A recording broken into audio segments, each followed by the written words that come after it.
আয়াত ৩ وَإِذْ أَسَرَّ النَّبِيُّ إِلَى بَعْضِ أَزْوَاجِهِ حَدِيثًا فَلَمَّا نَبَّأَتْ بِهِ وَأَظْهَرَهُ اللَّهُ عَلَيْهِ عَرَّفَ بَعْضَهُ وَأَعْرَضَ عَن بَعْضٍ فَلَمَّا نَبَّأَهَا بِهِ قَالَتْ مَنْ أَنبَأَكَ هَذَا قَالَ نَبَّأَنِيَ الْعَلِيمُ الْخَبِيرُ অনুবাদ আর স্মরণ করুন যখন নবী তার স্ত্রীদের একজনকে গোপনে একটি কথা বলেছিলেন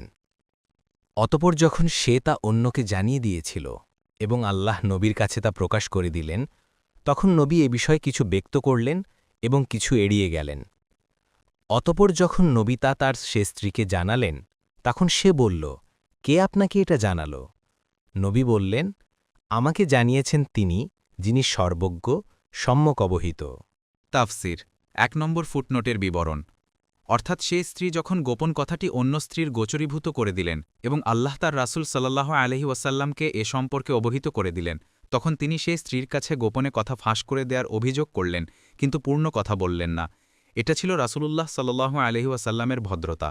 তিনি দেখলেন সম্পূর্ণ কথা বললে সে অধিক লজ্জিত হবে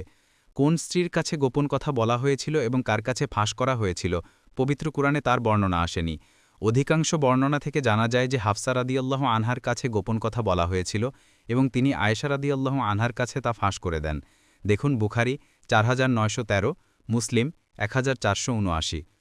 কোনো বর্ণনায় আছে গোপন কথা ফাঁস করে দেওয়ার কারণে রাসূলুল্লাহ সাল্লাল্লাহু আলাইহি ওয়াসাল্লাম হাফসা রাদিয়াল্লাহু আনহাকে তালাক দেওয়ার ইচ্ছা করেন কিন্তু আল্লাহ তাআলা জিবরাইল আলাইহি ওয়াসাল্লামকে প্রেরণ করে তাকে তালাক থেকে বিরত রাখেন এবং বলে দেন যে হাফসা রাদিয়াল্লাহু আনহা অনেক সালাত আদায় করে এবং অনেক সাওম পালন করে তার নাম জান্নাতে আপনার স্ত্রীগণের তালিকায় লিখিত আছে মুস্তাদরাকে হাকিম 4-16 6753 4-17 6754 আত্তাবাকাতুল কুবরালি ইবনে সাআদ 8-84 তাবরানি 18-365 934 বুগিয়াতুল বাহেস 2-914